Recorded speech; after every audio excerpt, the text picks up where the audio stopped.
Hello everyone, welcome back to our channel.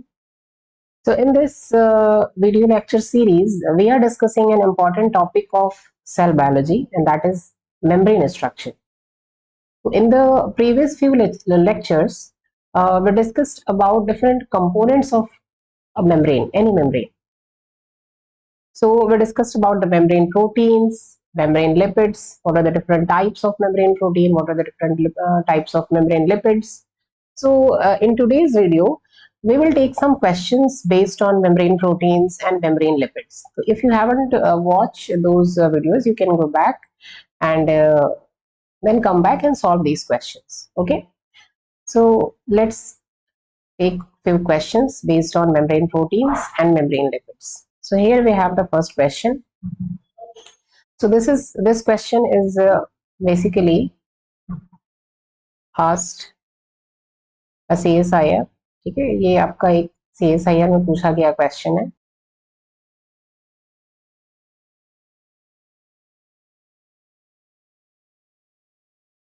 Part C में this question was asked, 4-marker question है.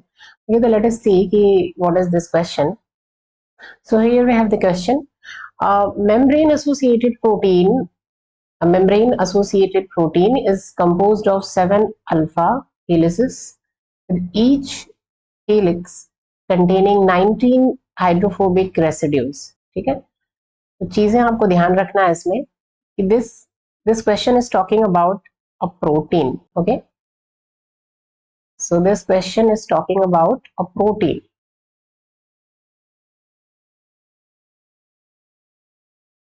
So here we have a protein, and they are mentioning some important details about this protein. This protein is a membrane associated protein.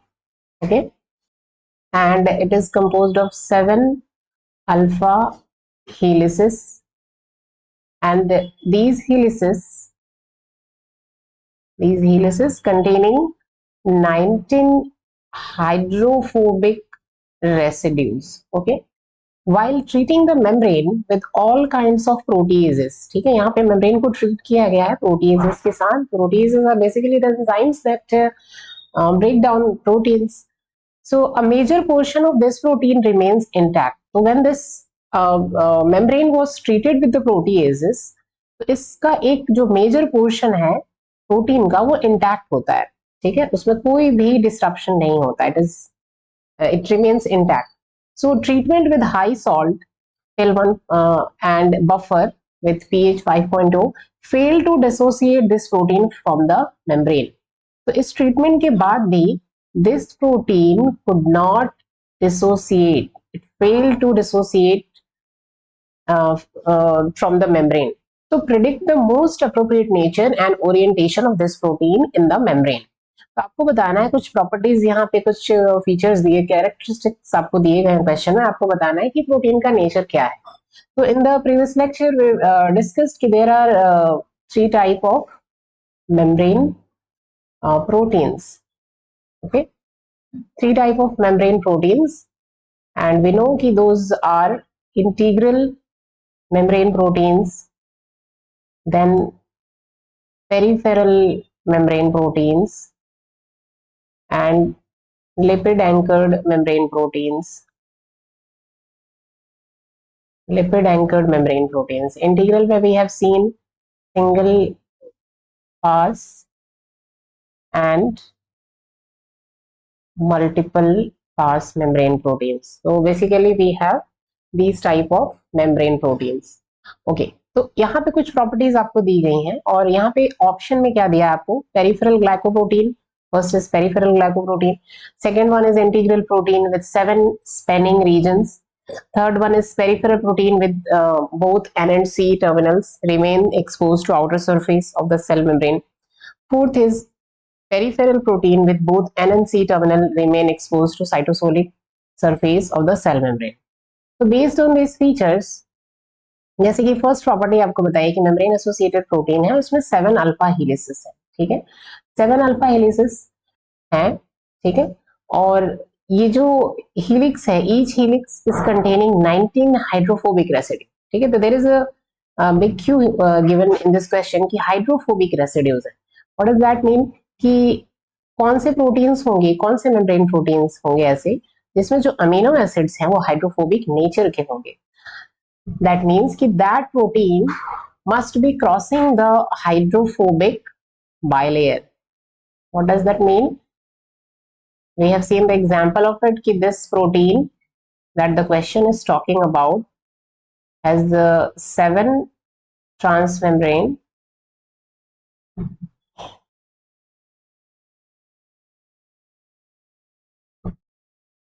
okay, these are the 7 helices they are talking about, and they are all connected through hydrophilic loops and terminal and the C terminal. So these are the 7 helices, alpha helices, and each helix is made up of hydrophobic residues. ठीक है, अगर इस protein में hydrophobic residues है इसका मतलब this helix which is made up of this alpha of hydrophobic residues must be present in the hydrophobic region. So this is the hydrophobic region of the membrane. Okay? This is the hydrophobic region of membrane because the lipid bilayer is embedded inside this. Now, while treating the membrane with all kinds of proteases, जब membrane को हमने proteases के साथ treat किया, तो a major portion of this protein remains intact. इस membrane को जब आप ट्रीट करते हैं प्रोटीएजेस के साथ तो प्रोटीन का एक मेजर पोर्शन जो है इंटैक्ट होता है, वो डिसरप्ट नहीं होता है. ठीक है, तो हमने पढ़ा था इंटीग्रल में और पेरिफेरल मेम्ब्रेन प्रोटीन्स में. अगर आपको याद हो कि इंटीग्रल मेम्ब्रेन प्रोटीन्स में ट्रांसमेम्ब्रेन रीजन्स होते हैं जो मेम्ब्रेन को क्या करते हैं, क्रॉस करते हैं. ठीक है, या तो अगर एक बार करते हैं they are called single pass, multiple time जैसे कि यहाँ पे कहा है कि 7 अल्फा हेलिसेस है मल्टीपल टाइम्स, तो that means they are talking about this protein, integral protein. और कुछ प्रॉपर्टीज हमने पढ़ी थी कि integral membrane proteins they can not be easily extracted from the membrane. ठीक है, उनको हम इजीली एक्सट्रैक्ट नहीं कर सकते हैं बिकॉज दे आर एम्बेडेड. ठीक है, in the membrane. Well in the peripheral membrane proteins we have seen कि they are interacted with the membrane, they are present on the periphery और वो weakly इस तरीके से अटैच होते हैं, ये मेम्ब्रेन को क्रॉस नहीं करते हैं. ठीक है, वीक इंट्रैक्शंस के थ्रू मेम्ब्रेन से एसोसिएट होते हैं and they can be extracted from the membrane more readily in from the integral membrane proteins. ठीक है, in comparison to integral membrane proteins. Okay, so now what is the next characteristic? Treatment with high salt and buffer fail to dissociate this protein from the membrane. तो आपको बताना है कि ये जो properties है क्या इंडिकेट करती हैं कि ये प्रोटीन जो है, क्वेश्चन में आपको दो ही दिया हुआ है, पेरिफेरल और इंटीग्रल. ठीक है, तो ये सारी प्रॉपर्टीज जो है एक इंटीग्रल मेम्ब्रेन प्रोटीन की होती हैं. एक तो इसमें 7 अल्फा हेलिसेस है, ये अल्फा हेलिसेस के थ्रू ये मेम्ब्रेन को क्रॉस करता है प्रोटीन. एंड सबसे बड़ा क्यों है कि हाइड्रोफोबिक रेसिड्यूज हैं, और हाइड्रोफोबिक रेसिड्यूज हैं दैट मींस कि ये जो प्रोटीन है आपका हाइड्रोफोबिक रीजन को मेम्ब्रेन के स्पैन करेगा, क्रॉस करेगा. ठीक है, और इस प्रोटीन को जब आप प्रोटीएजेस से ट्रीट करेंगे या कोई हाई सॉल्ट ट्रीटमेंट देंगे, बफर से ट्रीट करेंगे, तो इजीली जो है ये डिसोसिएट नहीं होगा. And all these properties indicate कि this protein is basically an integral membrane protein. So your answer is second. So this protein is an integral membrane protein with 7 membrane spanning regions like this. Okay, 7 membrane spanning regions present. Okay, next question. So here we have another question. ये question भी आपको CSI में पूछा गया है. This question, this is a part B question, 2 marker. Okay, let's see this question. Glycophorin having one highly hydrophobic domain is able to span a phospholipid bilayer membrane only. जो glycophorin है, we have seen in the membrane protein lectures कि glycophorin जो है वो क्या है आपका, एक इंटीग्रल मेम्ब्रेन प्रोटीन. तो basically we are talking about an integral membrane protein. So here we have this protein glycoporin, which is an integral membrane protein, and we have seen 2 types of integral membrane protein, that is single pass and multiple pass. So basically this is a single pass membrane protein. Okay, तो हमने previous lectures में देखा था कि जो आपका integral membrane protein है वो किस तरीके से होता है. सिंगल पास मतलब it will cross the membrane only once, and here we have two domains, the N terminal, the C terminal, and this is the transmembrane domain or central domain. Okay, so एक बार ही membrane को cross करता है, span करता है. The answer would be, so the answer would be once. ठीक है. Okay, next question. So basically this question is about the membrane lipids. First two questions were about membrane proteins. ये question आपका membrane lipids में है, sphingomyelin and phosphoglycerides. So the question is कि both sphingomyelin and phosphoglycerides are phospholipids. Okay, these two are phospholipids. Which one of the following statement is not correct? इसमें से कौन सा statement correct नहीं है? So basically this is also CSI या previous year question. Part C में question आप लोगों को आया है. Okay, let's see the options. First is, while one has a fatty acid tail attached via an ester bond, in another the fatty acid tail is attached by an amide bond. यहाँ bonds की बात हो रही है कि जो आपका sphingomyelin है और फॉस्फोग्लिसराइड्स में से एक में एक फैटी एसिड टेल होती है जो ईस्टर बॉन्ड से अटैच होती है, दूसरे में फैटी एसिड टेल जो है वो अटैच होती है आपके अमाइड बॉन्ड से. Okay. Second is the hydrophilicity of both is dependent on the phosphate group and other head groups attached to the phosphate group. ये हाइड्रोफिलिसिटी जो होती है, क्योंकि हमने देखा है कि मेम्ब्रेन लिपिड्स कैसे नेचर के होते हैं, एम्फीपैथिक नेचर के होते हैं. They have both hydrophobic and hydrophilic reasons. तो द क्वेश्चन इज सेइंग कि जो हाइड्रोफिलिसिटी होती है वो किस पे डिपेंड करती है, फॉस्फेट ग्रुप्स पे और अदर हेड ग्रुप्स पे. Okay. Third one, only one of them may contain a carbon carbon double bond. तो कार्बन कार्बन के बीच में जो डबल बॉन्ड है क्या वो सिर्फ एक में ही प्रेजेंट होता है. And the fourth one is both में have choline as a head group. Okay, तो नॉट करेक्ट, इसमें से इनकरेक्ट क्या है ये आपको बताना है. तो मेम्ब्रेन प्रोटीन्स और लिपिड्स के लेक्चर्स में हमने डिस्कस किया था कि बॉन्ड्स यहाँ पे किस तरीके के होते हैं. अगर हम स्फिंगोमाइलिन की बात करें तो एक आपका लिपिड दिया हुआ है स्फिंगोमाइलिन, ठीक है, और दूसरा है फॉस्फोग्लिसराइड्स. तो what are these two? Sphingomyelin, हमने इसके कंपोनेंट्स के बारे में डिस्कस किया है. स्फिंगोमाइलिन में क्या क्या चीजें होती हैं, आपका एक स्फिंगोसिन बैकबोन होता है, ठीक है, एक फॉस्फेट ग्रुप होता है और दो आपकी हाइड्रोकार्बन चेन्स होती हैं. एक हाइड्रोकार्बन चेन आपकी स्फिंगोसिन बैकबोन का ही पार्ट होती है और जो दूसरी चेन होती है वो फैटी एसिड की होती है. एक फॉस्फेट ग्रुप होता है और एक फॉस्फेट ग्रुप जो है उसके साथ एक हेड ग्रुप अटैच होता है, या तो कोलिन का या फिर इथेनॉल एमीन का. ओके, तो यहाँ पे हमें पूछा है कि फर्स्ट इज कि बॉन्ड कौन सा होता है. तो बॉन्ड इज, अगर हम स्फिंगोमाइलिन की बात करें तो स्फिंगोसिन का आपका बैकबोन होता है, द स्फिंगोसिन बैकबोन. ठीक है, this sphingosine backbone is attached to, if you want to see the structure of sphingomyelin you can watch the previous video जिसमें हमने मेम्ब्रेन लिपिड के बारे में डिस्कस किया. ठीक है, sphingosine, this is the phosphate और यहाँ पे आपका एक हेड ग्रुप प्रेजेंट होता है. ये हेड ग्रुप जो है वो या तो कोलिन का होगा या फिर इथेनॉल एमीन का. इट कैन बी कोलिन और इथेनॉल एमीन. ओके, सो अब यहाँ पे बॉन्ड कहाँ पे होता है?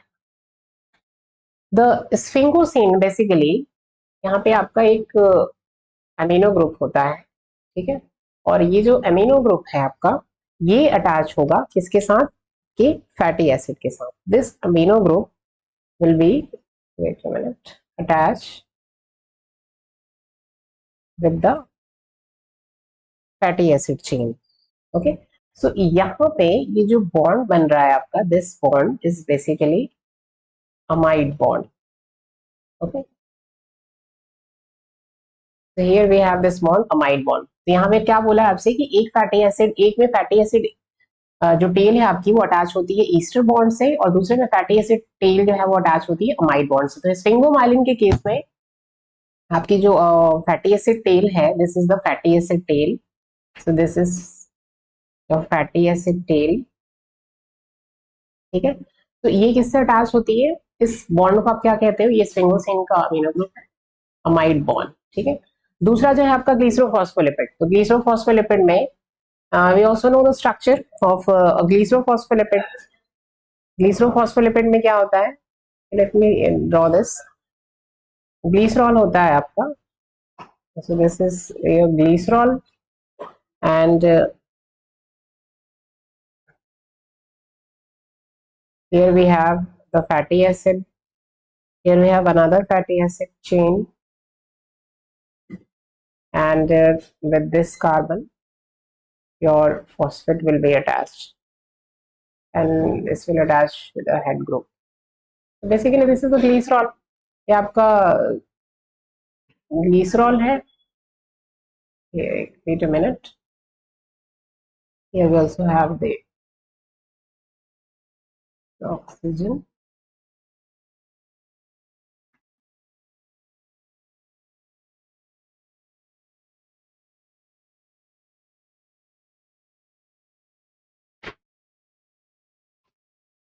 Okay, so basically this is your glycerol, this is glycerol. Okay, and this is the phosphate, and phosphate will be acidified to a head group, and now these two are the fatty acid chains. Okay, तो bond जो है यहाँ पे जो bond बनेगा आपका, और यहाँ पे भी जो बॉन्ड होता है, यहाँ पे जो बॉन्ड है that is the ester bond. Membrane lipids में हमने देखा था कि यहाँ पे जो बॉन्ड है दैट इज द ईस्टर, तो यहाँ पे ये ग्लिसरॉल के फर्स्ट कार्बन और सेकंड कार्बन से दो फैटी एसिड चेन्स आपकी अटैच है by forming the ester bond. तो first statement is correct. Second statement क्या है आपका, the hydrophilicity of both is dependent on the phosphate group. जो हाइड्रोफिलिसिटी होती है स्फिंगोमाइलिन या फिर जो आपका फॉस्फोग्लिसरॉइड है, फॉस्फोग्लिसरॉइड्स,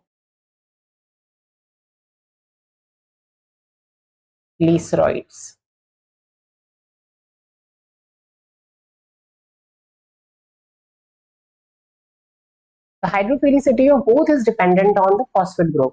दोनों की में ही फॉस्फेट ग्रुप प्रेजेंट होता है, यहाँ पे भी हमने देखा कि फॉस्फेट ग्रुप प्रेजेंट है और यहाँ पे भी फॉस्फेट ग्रुप प्रेजेंट है। ठीक है, तो बेसिकली पोलर होता है और हाइड्रोफिलिक होता है, तो hydrophilicity of both is dependent on the phosphate group, तो this is correct.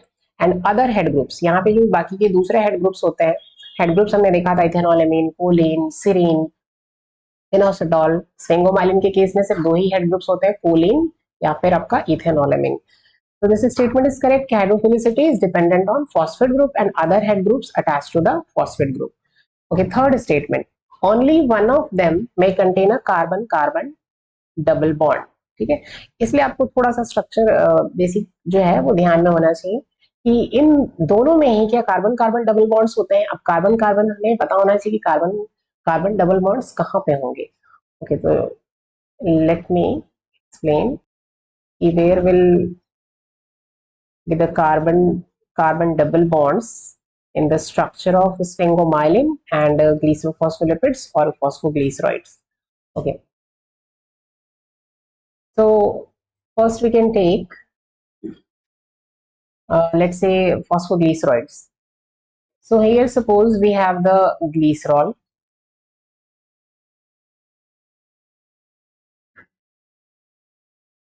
here we have the phosphate group, and I just explained the carbon 1 of glycerol and carbon 2 of glycerol are attached to two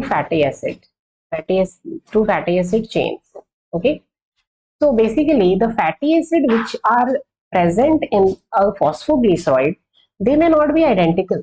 जरूरी नहीं है कि यहाँ पे जो दोनों आपके फैटी एसिड्स हो वो सेम हो। Fatty acids you can take many examples of fatty acids. So they basically they are there are of two types. They are of two types: saturated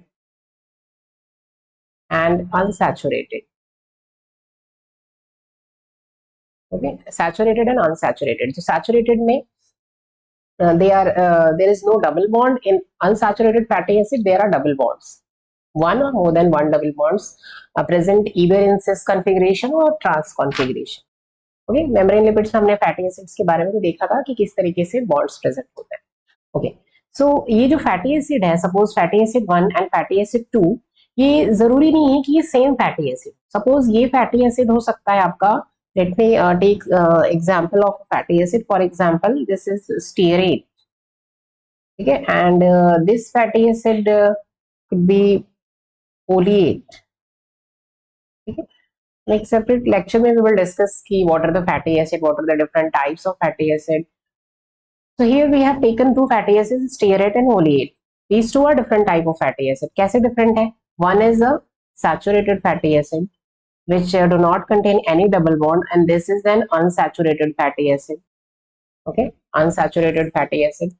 So basically in the unsaturated fatty acid we can find carbon carbon double bonds, और ओलिएट के case में carbon carbon double bond होता है यहाँ पे आपके cis configuration में, carbon carbon double bond is there in case of oleate, because oleate क्या है आपका, एक अनसैचुरेटेड फैटी एसिड है। तो दिस स्टेटमेंट थर्ड जो ऑप्शन है आपका, ओनली वन ऑफ देम में contain a carbon carbon double bond. तो ग्लिसरोफॉस्फोलिपिड या फॉस्फोग्लिसराइड्स में तो हमने देख लिया कि यहाँ पे जो फैटी एसिड्स हैं वो अनसैचुरेटेड होंगे और भी हो सकते हैं, तो अनसैचुरेटेड है, सैचुरेटेड भी हो सकते हैं, तो अनसैचुरेटेड में डबल बॉन्ड होगा।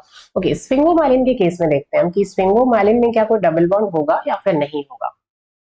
ओके, तो थोड़ा सा हमें स्फिंगोसिन का स्ट्रक्चर देखना होगा उसके लिए।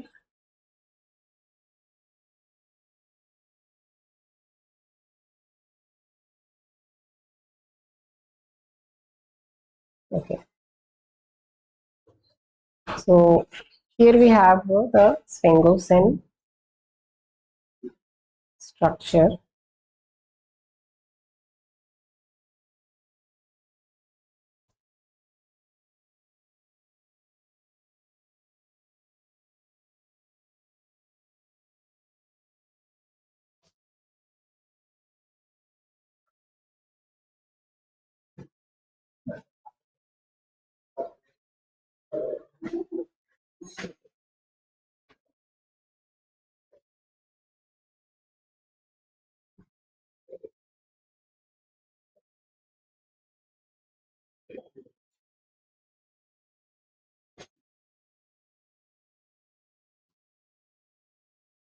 So here we have the sphingosine structure. Okay, so basically this is the structure of sphingosine. अब इसमें आप देख सकते हो what is sphingosine. So ये जो है आपका, this is the this whole structure is your sphingosine. Okay, wait a minute.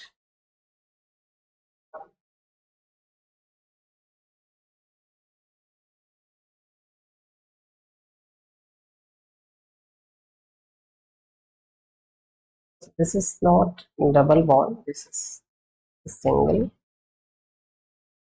This is CH2 and the phosphate is attached to the head group. Okay, so here we have the sphingomyelin ka structure. So this is the sphingosine backbone. Okay, ये आपका sphingosine का backbone है, and here we have the fatty acid chain. तो अगर आपसे पूछे question कि how many fatty acid chains are there in the sphingosine structure and how many fatty acid chains are there in the phosphoglycerides, so you must remember we have discussed both the structures कि कितने fatty acids आपके phosphoglycerides में होते हैं, कितने fatty acid chains आपके sphingomyelin या sphingosine के स्फिंगोलिपिड्स में होते हैं। तो ध्यान रखना है कि यहाँ पे आपका एक ही फैटी एसिड होगा, ठीक है, एक ही फैटी एसिड चेन होती है। दूसरी जो हाइड्रोकार्बन चेन होती है, ये जो आपकी स्फिंगोसिन की हाइड्रोकार्बन आपकी चेन होती है, ठीक है। So the sphingosine has a hydrocarbon chain. Okay,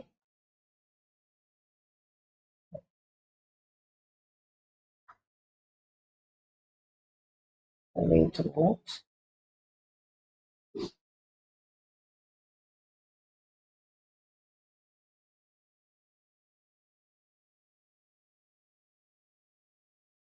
So here we have this sphingosine structure, one fatty acid chain, and the rest of the hydrocarbon chain is part of the sphingosine structure. Okay, अब यहाँ पे हमें देखना है कि क्या कोई double bond present होता है। तो here you can see a double bond is present, ठीक है। तो this statement, the third statement which is in the question is wrong. Not only one of them, both of them contain carbon carbon double bond. यहाँ पे हमने sphingosine में carbon carbon double bond, और यहाँ अगर सपोज ये आपका, अगर ये एग्जांपल हमने किसका लिया है, this is phosphatidyl one stearate two oleoyl 3 phosphatidyl तो यहाँ पे अगर ओलिएट प्रेजेंट है तो दैट मीन्स कि यहाँ पे ये अनसैचुरेटेड फैटी एसिड है, कार्बन कार्बन डबल बॉन्ड होगा, और यहाँ पे भी हमने देखा कि carbon carbon double bond is there. This statement, the third statement is incorrect. So this is incorrect. Fourth option क्या है आपका, both may have choline as a head group. choline as a head group, इसका क्या मतलब हुआ, दोनों में जो फॉस्फेट ग्रुप्स होते हैं, जैसे कि फर्स्ट में देखिए स्फिंगोमाइलिन में, this is your first group. I told you recently, ये फॉस्फेट ग्रुप जो है ये अटैच होता है हेड ग्रुप से। This phosphate group will be attach to a head group. अब ये जो हेड ग्रुप है आपका किसका हो सकता है, या तो कोलिन का, दिस इज कोलिन, या फिर इथेनॉलेमिन। तो कोलिन हेड ग्रुप होगा स्फिंगोमाइलिन में। और हमने फॉस्फोलिपिड्स जब हमने देखा था, मेम्ब्रेन लिपिड्स, उसमें भी देखा था कि यहाँ पे फॉस्फोग्लिसराइड्स के स्ट्रक्चर में देखते हैं ये जो फॉस्फेट है ये एक हेड ग्रुप से अटैच होता है। तो यहाँ पे भी कोलिन प्रेजेंट होता है, कोलिन हो सकता है, इथेनॉलेमिन हो सकता है, सीरीन हो सकता है, तो दोनों में कोलिन प्रेजेंट होता है। तो फोर्थ जो है ये भी क्या है आपका, ये भी करेक्ट है। तो पूछा क्या है आपसे क्वेश्चन में, the question is asking about the incorrect, not correct. तो इनकरेक्ट क्या है आपका, third, only one of them में contain a carbon carbon double bond. Okay, next question. So the next question is based on okay, देखते हैं, in eukaryotic cells covalently attached lipids help to anchor some water soluble proteins to the plasma membrane. One group of cytosolic proteins are anchored to the cytosolic face of membrane by a fatty acyl group. Example is myristate or palmitate. These groups are generally covalently attached to which amino acids present at the end terminus of the polypeptide chain. Okay, तो यहाँ पे आपसे basically covalently attached lipids, और ये क्या provide करते हैं, anchor provide करते हैं, किसे, जो आपके वाटर सॉल्युबल प्रोटीन्स हैं उसको। और एंकर कैसे प्रोवाइड करते हैं, उन्हें प्लाज्मा मेम्ब्रेन से एसोसिएट करने के लिए। एंड इसमें से एक जो ग्रुप है साइटोसोलिक प्रोटीन्स का, अब ये जो प्रोटीन्स हैं हमने लास्ट लेक्चर, जो लास्ट वीडियो है इसमें आप जाके देख सकते हैं कि लिपिड एंकर्ड प्रोटीन्स की बात हो रही है। This question is basically about lipid, ये भी आपका CSIR का क्वेश्चन है, लिपिड एंकर्ड प्रोटीन्स।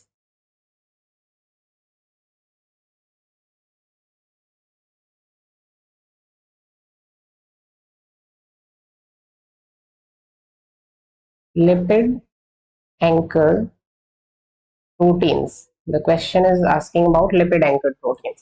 ओके, तो कुछ डिटेल्स आपको दी हैं। These groups are generally covalently attached to which amino acid. तो आपसे पूछा है कि ये जो लिपिड एंकर्स होते हैं जब वो प्रोटीन से अटैच होंगे तो ये किस अमीनो एसिड से अटैच होंगे। और यहाँ पे आप there are different types of lipid anchored proteins we have discussed, fatty acylated lipid anchored protein, then we discussed about the prenylated lipid anchored proteins and GPI anchored proteins. तो यहाँ पे आपसे किसके बारे में पूछा है, साइटोसोलिक। तो हमने देखा था कि ये जो दो कैटेगरी के लिपिड एंकर्ड प्रोटीन्स हैं ये जो है ये कहाँ पे प्रेजेंट होते हैं, आपके मेम्ब्रेन के साइटोसोलिक सरफेस पे, और ये जो है ये कहाँ पे प्रेजेंट होते हैं, आपके एक्सोप्लाज्म। ठीक है, ओके। तो आप देखते हैं कि बेसिकली यहाँ पे क्वेश्चन में आपको लिखा हुआ है इज मेंशन्ड कि यहाँ पे बात हो रही है साइटोसोलिक प्रोटीन्स की। तो साइटोसोलिक प्रोटीन्स में से there are two type of cytosolic proteins which take the help of lipid anchors. Okay, so ये जो आपके लिपिड एंकर्ड प्रोटीन्स हैं फैटी एसाइलेटेड होते हैं या प्रेनाइलेटेड होते हैं। ठीक है, जो साइटोसोलिक प्रोटीन्स है उसकी बात हो रही है। यहाँ पे आपको लिखा हुआ है cytosolic proteins. Okay, here it is mentioned कि साइटोसोलिक प्रोटीन्स। ओके, तो हम जीपीआई एंकर बात नहीं कर रहे हैं, हम साइटोसोलिक प्रोटीन्स की बात कर रहे हैं। अब साइटोसोलिक प्रोटीन्स में से फैटी एसाइलेटेड है या स्प्रेनाइलेटेड है, ये कैसे पता चलेगा हमें? यहाँ पे it is also mentioned over here कि they are talking about the fatty acyl group. यहाँ पे मेंशन्ड है कि fatty acyl group, one group of cytosolic proteins are anchored to the cytosolic face of membrane by a fatty acyl group। यानी किसकी बात हो रही है? Fatty acylated lipid anchored proteins की। फैटी एसिड्स क्या? मेरिस्टेट और पामिटेट। ओके, तो फैटी एसाइलेटेड और प्रेनाइलेटेड, दो तरीके के फैटी एसाइलेटेड आपके लिपिड एंकर्ड प्रोटीन्स होते हैं। अब पूछा है आपसे कि ये जो आपके फैटी एसिड्स हैं, लिपिड्स हैं, जब ये प्रोटीन से कोवेलेंटली लिंक होंगे तो किस अमीनो एसिड से लिंक होंगे? At the end terminus. तो मैंने आप लोगों को कुछ डायग्राम्स की हेल्प से लास्ट वीडियो में ये एक्सप्लेन किया था कि किस टर्मिनस पे कैसे अटैच होंगे। तो यहाँ पे आपको दिया हुआ है ग्लाइसिन, टायरोसिन, सेरीन और लाइसिन। तो ध्यान रखना है दो ही अमीनो एसिड्स होते हैं, ग्लाइसिन या फिर सिस्टीन, ठीक है। और टर्मिनल की बात करें, टर्मिनस की अगर बात करें तो ग्लाइसिन और सिस्टीन, यहाँ पे आपको ग्लाइसिन दिया हुआ है, सिस्टीन कहीं नहीं है। यहाँ पे आंसर इसका क्या होगा आपका? ग्लाइसिन। अब ग्लाइसिन और सिस्टीन की बात करें तो अलग अलग तरीके की लिपिड एंकर्ड प्रोटीन्स के लिए टर्मिनस जो है वो अलग अलग हो सकता है, अमीनो एसिड्स अलग। अगर हम मेरिस्टेट की बात करें, अगर मेरिस्टेट फैटी एसिड प्रेजेंट है, ये कोवेलेंटली अटैच है लिपिड एंकर्ड प्रोटीन से, यानी कि मेरिस्टोइलेटेड प्रोटीन्स हैं, तो मेरिस्टोइलेटेड प्रोटीन्स के लिए जो टर्मिनल होगा, सपोज ये आपके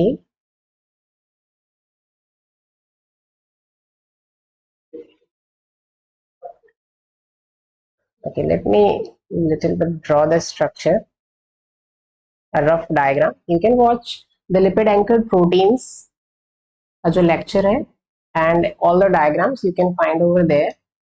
So here we have suppose a cytosolic protein. This is the cytosol, and here we have this protein. Okay.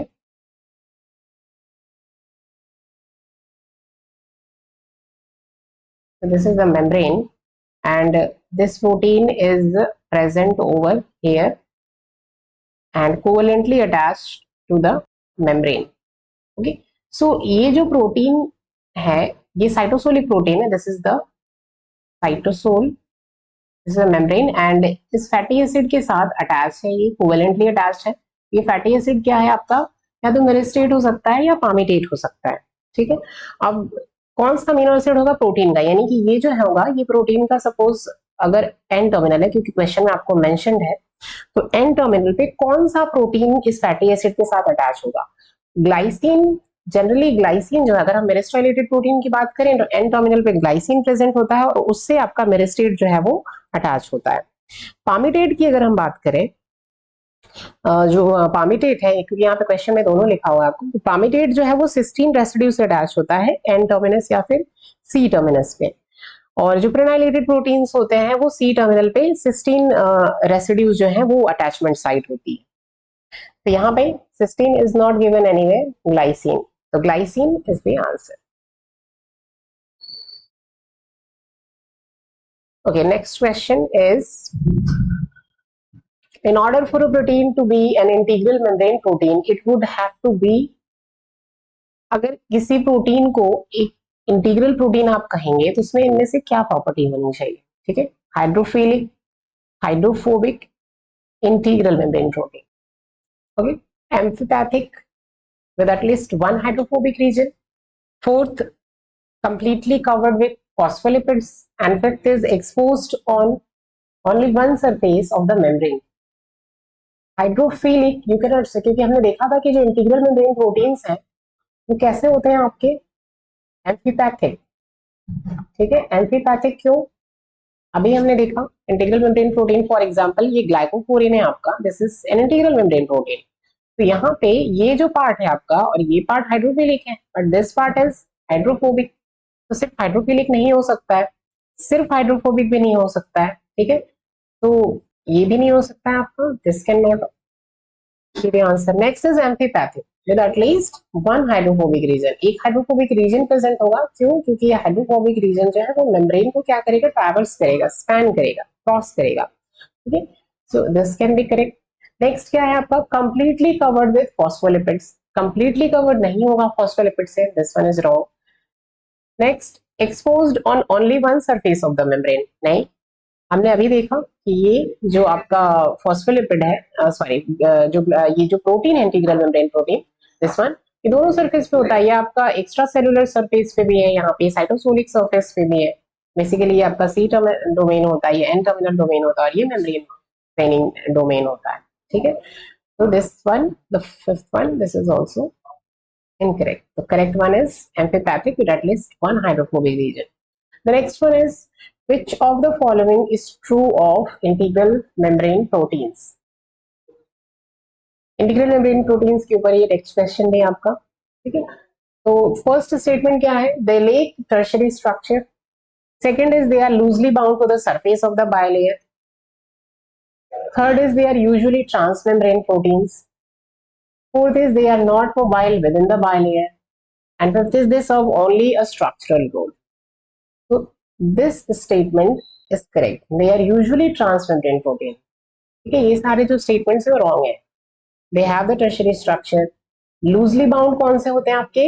Peripheral membrane proteins होते हैं. Integral membrane protein loosely bound नहीं होते हैं. First question you can see कि जब membrane protein को first question में आपसे पूछा है कि जब ट्रीट किया तो इजीली वो जो डिसोसिएशन नहीं होता है, वो इंटैक्ट ही रहता है. Fourth option, they are not mobile, they are mobile, they can move. ठीक है, मूवमेंट ऑफ प्रोटीन्स के ऊपर हम एक सेपरेट वीडियो देखेंगे. And fifth, this are only structural role. No, first video में मेम्ब्रेन प्रोटीन्स मैंने आपको बताया था कि सिर्फ स्ट्रक्चरल रोल नहीं, फंक्शनल रोल भी प्ले करते हैं. फंक्शनल रोल रिसेप्टर्स की तरह, चैनल्स की तरह, ट्रांसपोर्टर्स की तरह काम करते हैं. Okay, so these are some questions. तो इन क्वेश्चंस को आप लोग फिर से सॉल्व करिए. Some of them are CSI and previous year questions. So this is all about some questions based on membrane proteins and membrane lipids. Okay, thanks for watching, and you can join us for the CSI or NET preparation. For more information you can contact on the numbers given on the screen. Thank you.